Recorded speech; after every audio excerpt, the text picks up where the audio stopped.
Hello, and welcome to That Book Life. Today I'm taking the easiest way out of actually making content and using my big girl brain by doing a tag, a pre-made tag. If I find the creator, I'll put them in the description.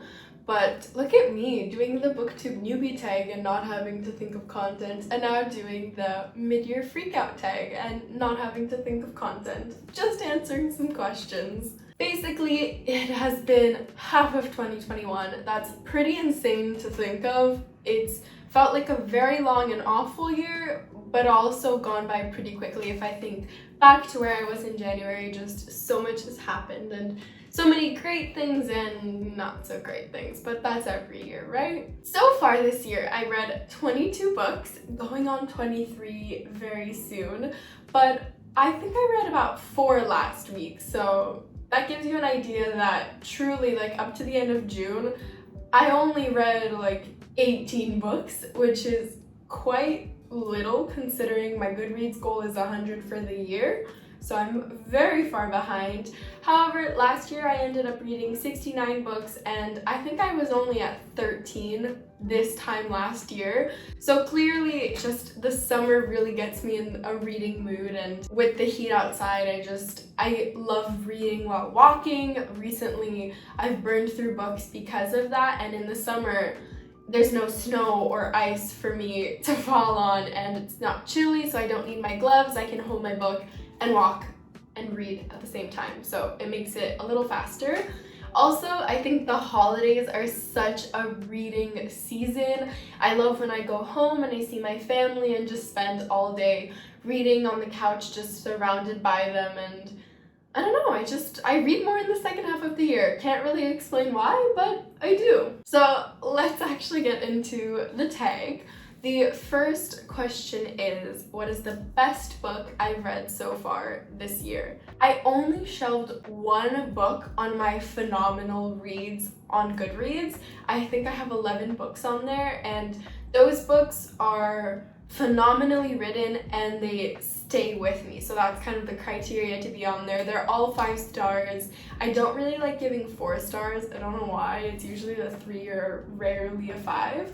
But the best book I've read so far has definitely been Age of Innocence by Edith something. That book wasn't my favorite ever just because the ending really broke my heart. I am a sucker for happy endings. Life isn't the happiest and a lot of crappy things happen. So when I read, I just want to escape that and be a little ignorant and just feel good about what's happening and how the story ends, which I did not get satisfaction in the ending. I understood why it happened. I don't want to give any spoilers, so if you haven't read the book, it sounds like I'm saying nothing right now. It's just the ending was very realistic and I didn't want it. I wanted something unrealistic and cheerful and cuter ending, basically, which I didn't get. However, I still fell madly in love with the main characters, and it was the perfect way to start off the year. That was actually the first book I finished in 2021, so I was very happy to read it, and definitely so far the best book I've read. The next question is the best sequel I've read so far, and I've only read one this year up to now. I am planning to read 4 more in my TBR that I have so far for the rest of the year.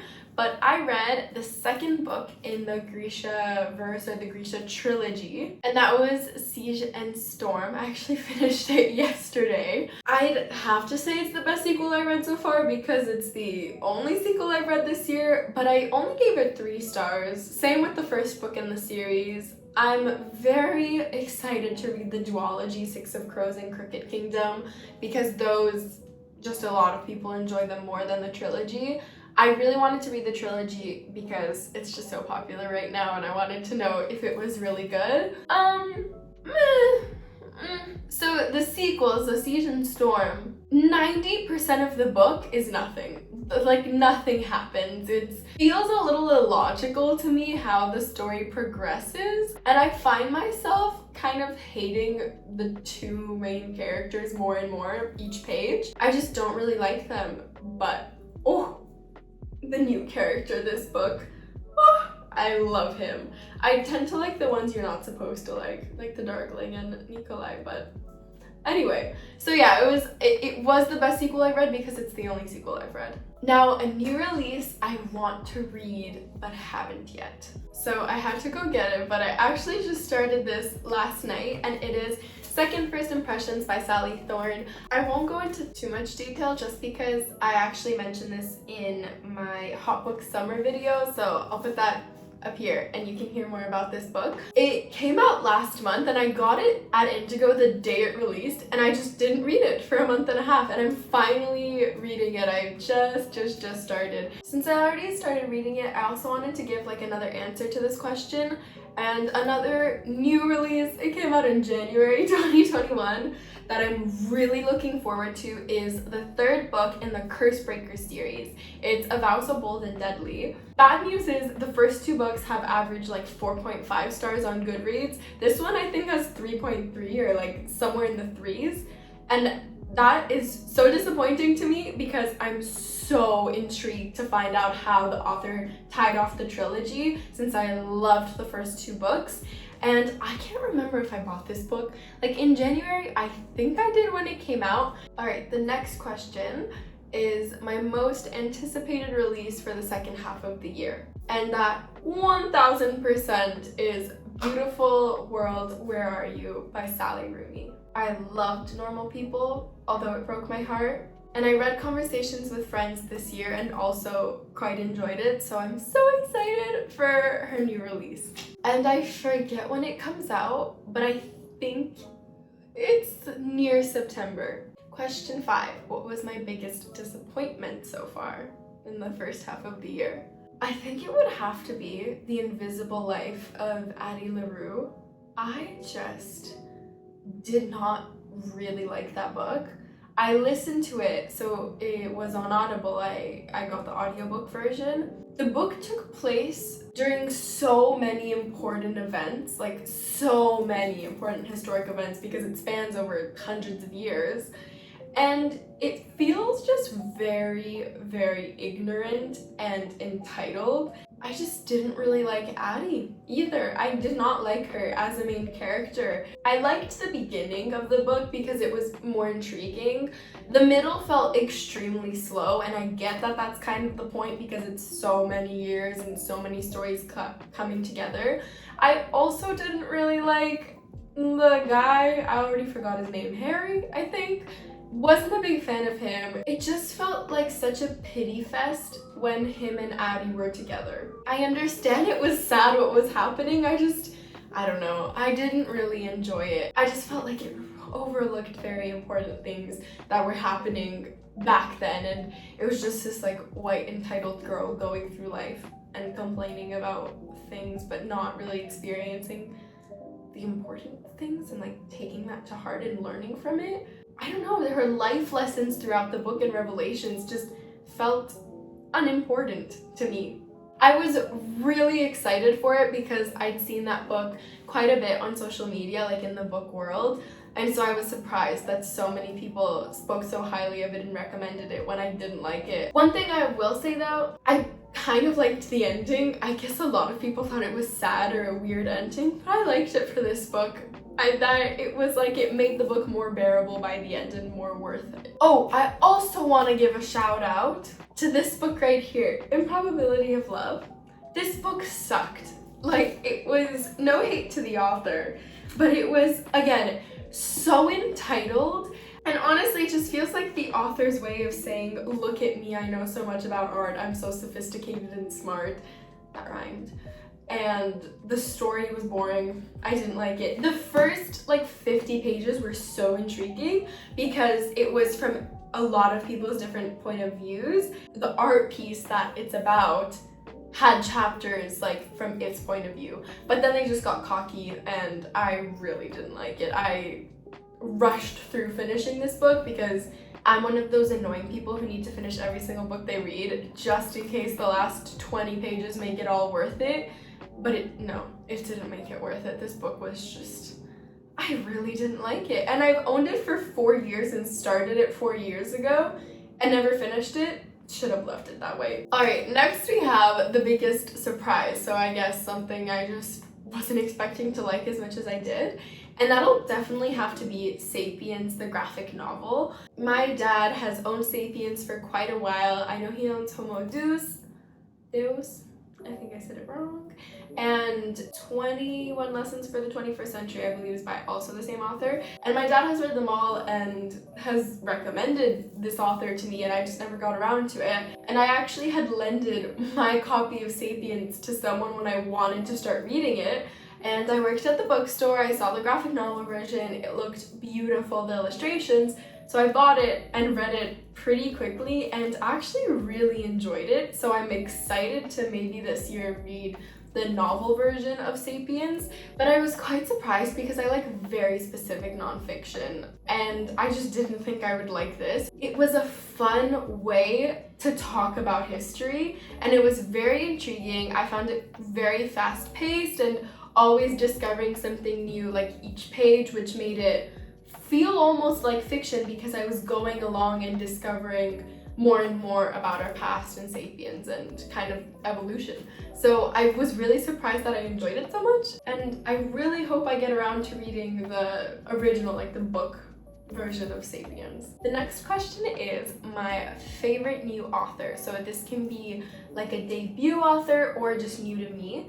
And I definitely have to say the author of 7 Husbands of Evelyn Hugo, and her name is Taylor Jenkins Redo, I believe.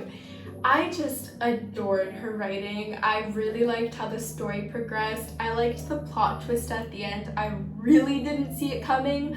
I was texting the friend who recommended the book to me and who had read it right before me throughout reading and kept guessing like, oh my gosh, is it this? What's gonna happen? It was so intriguing and I loved all the themes of the book. I really liked like that LA glamour lifestyle, but also showing like the reality behind it and how so much of what you see in the media is just a PR stunt. So I really enjoyed it and I didn't know how much is fake.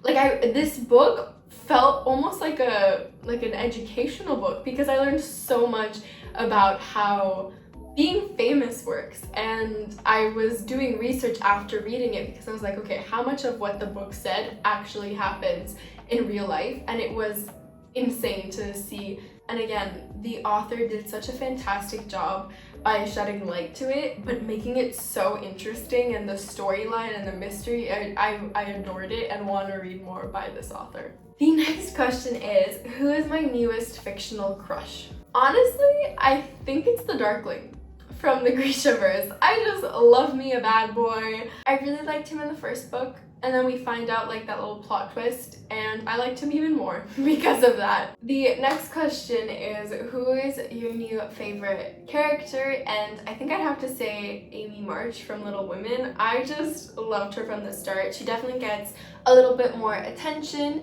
more of a storyline near the end of the book, but I really liked her personality from the start. I had to take a break because the construction was making me mentally ill. Next we have a book that made me cry. And I haven't cried from any book this year. I don't even think I cried from any book last year. It's not very easy to make me cry from a book somehow.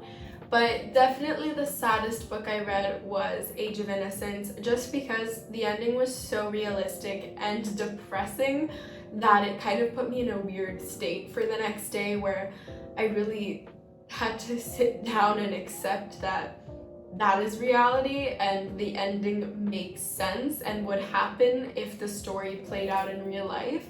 But I hated accepting that because it wasn't the happy ending or the perfect bow tie that I wanted for the characters. Alright, next on a happier note is a book that made me happy. And I think I'd have to say Persuasion by Jane Austen. I, first of all, was just happy every time I picked up this book because my edition is so gorgeous and I love it. I just thought the ending was such a perfect way to tie everything together and make everyone's different situations be wholesome and cute and everyone's happy in the end, which made me happy. I also liked the characters throughout and just found it really enjoyable. It was quite a quick read because it's one of the smaller Jane Austen novels, so it made me happy to read. The next question is, what is the most beautiful book you've gotten this year? And I definitely have to say, The Great Gatsby. This edition is beautiful. There's gold foiling pages and just like the covers is gorgeous. I bought this off of Amazon. It's the Chiltern editions and I have Dracula and Tessa the D'Urberville, I think that's how you say it, in this edition as well. I think actually Tessa the D'Urberville is my favorite one, but I got it last year, so it doesn't really fit the question. Alright, last question, and I'm done filming with this awful construction happening at the same time. Right now I can hear the buzzing and it's driving me insane. But the last question is, what books do you need to read by the end of the year? And 1000% these two bad boys. So A Little Life I've had since last year and so many people have recommended it to me specifically. And I've seen it all over like Book Talk and BookTube and Bookstagram, all the book places. It's just so fat. And I've heard that it's depressing. So obviously I've been putting it off, but I'm intrigued to know if this will finally make me cry from a book. Then Song of Achilles I also need to read by the end of the year. And this book is actually on my Hot Book Summer TBR, so that's a video I just posted, which you can see more of the 7 books I will be reading this summer, which kind of also answer the prompt of what books do I need to read by the end of the year. But definitely these two, if I don't finish them this year, I will be sad and disappointed. And that is finally everything for today. I really hope you guys enjoyed the mid-year freakout tag, kind of just an overview of what I've read and how books have been the first half of 2021 for me. I'm definitely looking forward to the second half of the year and everything I'm gonna read then, and curious to see if I'm going to somehow make it to 100 books by the end of the year, like my Goodreads goal is set.